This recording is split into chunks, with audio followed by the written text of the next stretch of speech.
everyone, and welcome to Melbourne's Todd Road Circuit for the final round of the CIK Stars of Karting, presented by Castrol Edge.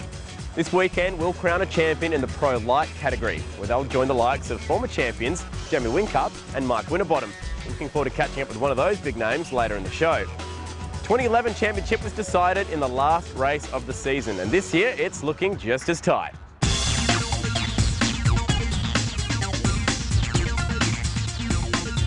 The Pro Light class is karting's answer to a one-make series. Everything about this category is based upon keeping the competition even. This means that the driver's skill, as well as finding the right setup, is the difference between winning and losing. So what are the similarities that we see across the field in the Pro Light category? Well, let's start with the engine, shall we? Everyone in the field uses the Italian-made Iami motor. Teams are limited to how much they can change here, so everybody gets roughly 40 horsepower out of these 125cc engines. Everybody is on the same rubber too. With Dunlop supplying a medium compound for the class, tyre wear isn't so drastic, and so the racing is a little tighter. The exhaust size is limited, as are the revs too. This little box keeps the karts to 16,000 RPM. All karts must weigh in at 163 kilograms, which includes the driver's weight as well, and the fuel has the same octane rating across the field. One interesting feature that's bolted onto these karts is a hand-operated front brake. Activated by the driver's right hand, the brake size is very small, so they can be used to good effect, but heat up very quickly. But the great thing about these hand-operated brakes is it gives the drivers that ability to go really deep into the corners and improve their chances of overtaking. The other great thing about racing in Pro Light is that it requires a real traditional driving style. What I mean about that is, in karting term, keeping that momentum up, making sure the speed stays high in the corner, and importantly, keeping the RPM high, because if the revs drop below 7,000, the whole kart can bog down. It's kind of like trying to drive a street car when you're in the wrong gear. So that traditional driving style, plus the fact that it's so close on the track, means that it's the perfect category to step up from clubman and hopefully one day progress on through to Pro Gearbox. After former Pro Light champion David Clark wished the drivers well for the final at round 1 at Bolivar in South Australia, it was down to business with Jam Racing's Jake Spencer and Adam Hughes, joined by Keane Fothergill and Daniel Rochford in the battle for the podium.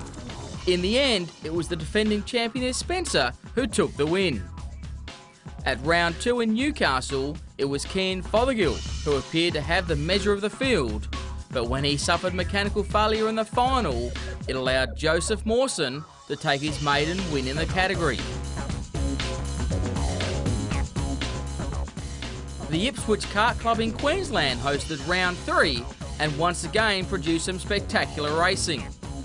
Fothergill's mechanical gremlins from round 2 continued to haunt him when he failed to finish the opening final, which allowed Hughes to claim a comprehensive victory.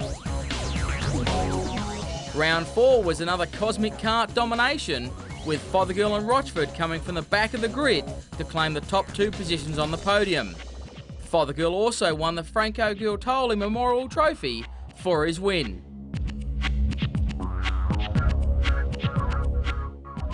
Entering the final round of the Pro Light Championship, it's Adam Hughes who leads the way on 510 points, ahead of Daniel Rochford on 501, followed by Jake Spencer, Keane Fothergill, the 2010 Series champions, in 4th, and Joseph Mawson rounds out the top 5.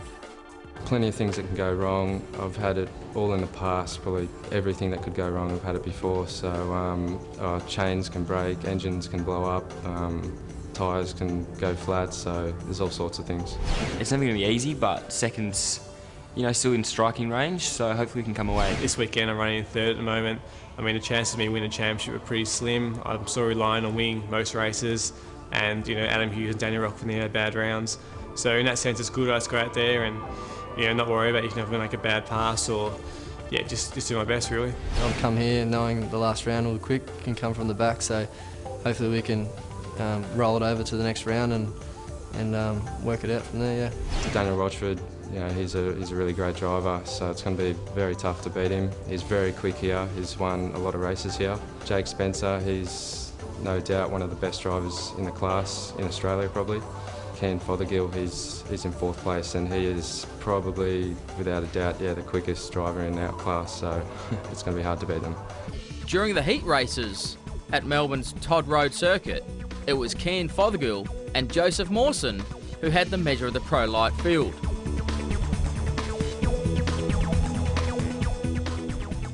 The Port Melbourne Karting Complex is one of the most intense circuits on the Australian karting calendar. Located under the Westgate Bridge at Port Melbourne, it's certainly one that drivers have to really get their head around for a fast lap. 2 heat race victories earned Cian Fothergill pole position for the opening final, with Joseph Mawson set to start from his outside. Adam Hughes and Daniel Rochford occupied the second row, ahead of reigning champion Jake Spencer and newcomer Jordan Nicolau for Shamrock Racing.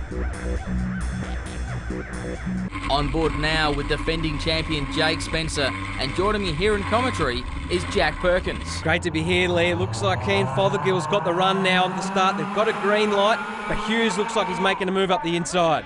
Yeah, Hughes a big move up the inside, but Joseph Mawson, the top cart, he's had a big spin and at the back of the bus. That's a shame, but Hughes now leading the field through turn 3 and 4 as we watch a replay at the start. On the outside there, he's just got a little bit of contact from Cian and around he goes. And I tell you what, he's done well to not stall the engine and get going in the motor race. Yeah, very lucky for Joseph Mawson there to actually get back in the race, but he's got a lot of work to do to catch this leading bunch, which is a cosmic domination of Hughes, Fothergill and also Spencer on board in 4th place. Yeah, it is. It's a great onboard shot now as we're riding with Jake Spencer in 4th. He's doing a good job. Cosmic 1, 2, 3, 4. Unbelievable how good the Cosmic karts are going. Yeah, the Cosmics have certainly been a huge dominating factor this year in the Pro Light category.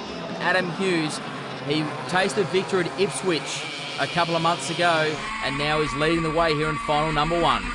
He's doing a good job, and these karts have hand-operated front brakes, foot-operated rear brakes, and this fast left-hand corner is about 100k an hour. It's one of the only corners on the track the drivers don't use those front brakes. Yes, the fast left-hander is one of the most challenging corners in Australian kart racing, and we're back after the break with more Pro Light action.